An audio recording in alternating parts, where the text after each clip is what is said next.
New Jersey Governor Chris Christie had some harsh words for Republicans who still say never Trump. Take a look. Enough of everybody complaining. And you're a Republican, it's time to get on board and help the nominee. Or if you don't, you're helping Hillary Clinton be elected president. One or the other. There's no choice anymore. We now know who the two nominees are going to be. There's no speculation any longer. So if you're a Republican and you're not helping Trump, then you're helping Hillary.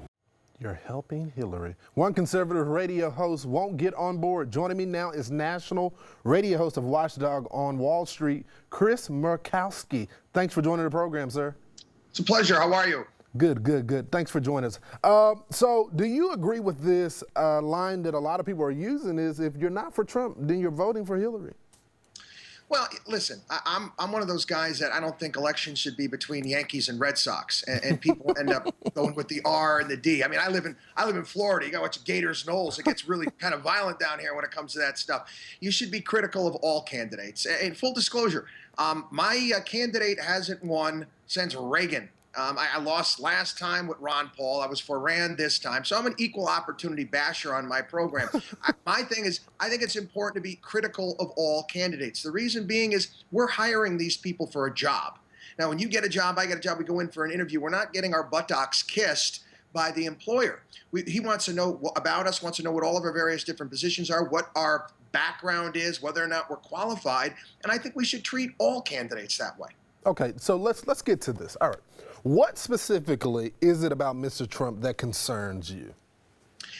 With me, it's more of a financial thing right now. And he could come around to some of this stuff. I'm not too thrilled in regards to his discussions in regards to entitlements. He basically is punted on Social Security and Medicare and entitlements. He's actually made some statements. He made some statements in the far past saying that they need to be privatized and reformed, which I agree with. But now he's like, oh, no, we don't need to do that. Everything's going to be just fine. Keep it the same. No, it's a Ponzi scheme. I mean, Madoff could be running the darn thing. It's that bad at this point in time, and it needs to be fixed. We can't ignore that. That concerns me. His tax plan concerns me as well. I just don't see how the numbers add up at this point in time. But he's even come out, he's kind of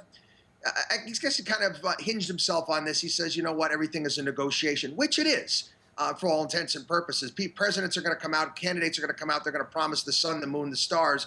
The reality is, unless you're going to be ruling like Obama with executive order, you're going to have to do something a little bit differently. So tell me, my friend, when you say never Trump, is there a possibility, you know, some people are just a part of the never Trump movement. They don't actually mean never Trump. There's a possibility of him changing some policies to win them over. Are you in that category, or is there something that Mr. Trump can do, like releasing a detailed policy on economics that you agree with? Oh, no, absolutely. Absolutely. I mean, listen, it's an interview process that each and every one of us should be going through right now. And make no bones about it, I'm going to go into the booth come election day, and I'm going to vote for the candidate that's going to best go along with what I think is best for the country. And, you know, if it's Donald Trump, it's Donald Trump. I don't have any problem with that at all. I think that, unfortunately, people they look for a perfect candidate, too, and there is no such thing. For crying out loud, I've been married for 15 years. If you think I get along with my wife on everything, that's absolutely absurd. I mean, it's crazy. You're not going to agree with them on every single point. It's a body of work. So I got to ask, is there any shot for Hillary Clinton? Oh, boy. You want to know something? I actually wrote her a letter back in 2008 begging her to stay into the race and not to drop out because I was so upset at the fact that Barack Obama stated that he wanted to raise taxes because of fairness.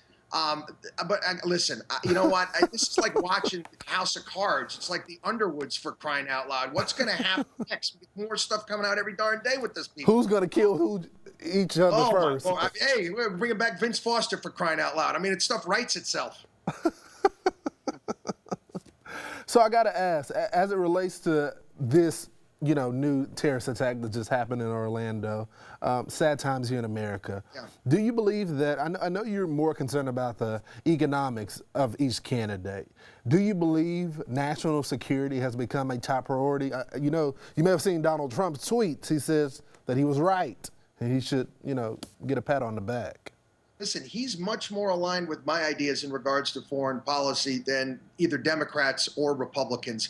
The never Trumpers happen to be the Bill Kristols of the world, these people that never met an Islamic country they don't want to invade and take over. I'm on the different tact. I think that we need to actually come up with a foreign policy doctrine where we're not invading every country around the world and trying to install new governments and democracies where they really are not taking root. Let's be honest here. We've removed a lot of dictators around the globe, and how's that worked out for us? Right, right. So why not that issue alone? Why?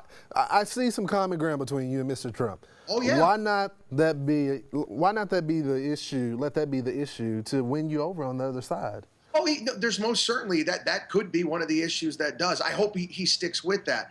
I really do. But again, obviously, listen, I like the attitude that Trump is putting out there as well. The whole idea of making America great again. Sometimes, I have little fantasies and dreams at night that I woke up and it's 1985 again. I go back with my DeLorean and my flux capacitor. It was a good time for America. Hey, for crying out loud, even when Bill Clinton there was a different feeling in the air.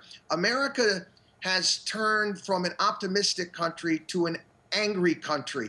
And I have 3 young kids, and I don't want them living in that type of a country. That's not how I grew up. I grew up knowing that, if I wanted to be someone, I could be someone. You've got college graduates that are making 20% less than the prior generation. Home builders are actually changing the design of homes so kids can move back home with their parents. This is Europe. This is socialism style. I don't like this. Isn't that part of the problem, though, Chris, why Mr. Trump is resonating? Because absolutely. I actually feel like people think they're being heard by him. I agree 110% with that. I think that's one of the reasons why he's so popular. I'm always amazed at the fact how people say, you know what, I don't understand how this guy is so popular, how he's doing it. I'm like, come on already. You're obviously not in touch with people out there in the real world. I mean, you're taking a look around. I mean, actual I'm like, home builders are redesigning houses so kids can move back in. Wonderful. So they can sit in, in the basement and, be on Obamacare till they're 26 years old. Wonderful. Sounds great. Last question, my friend. Any hope for the Libertarian candidate? I gotta ask. Father. I mean, honestly, I'm a Libertarian guy, but come on. Why don't you win like a dog catcher race first before you try to run for the presidency? It's insane to me. Why bother doing this every single year? It makes no sense to me. Chris, thank you so much for joining the program. My pleasure. Have a good one. You too. Good guy. Coming up, Bernie Sanders isn't quitting. But is it time for him to step aside? More next.